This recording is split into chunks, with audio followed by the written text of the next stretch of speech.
নমস্কার, কেমন আছো সবাই? সকালে ঘুম থেকে উঠে চিরাচরিত উপায়ে আমি আমার বাগানটাতে এসে দাঁড়াতেই মায়ের এক নতুন ব্ল্যাকমেল শুরু। অন্য সবার কথা এড়ানো গেলেও মা বাবার কি কথা এড়ানো যায় বলো?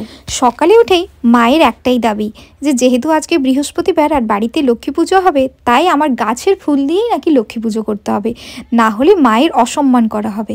আচ্ছা তোমরাই বলো, আমার গাছে যদি ফুল না ফুটতো তাহলে কি আমাদের বাড়িতে লক্ষ্মী পুজো হতো না? উত্তরে মা বললো সব ফুল নাকি ভগবানের চরণ স্পর্শ করতে পারে না, তাই যেই ফুলগুলোকে আমরা পুজো করি সেই ফুলগুলো নাকি ভগবানের কাছে স্থান পায়। এ আবার কেমন লজিক বলো?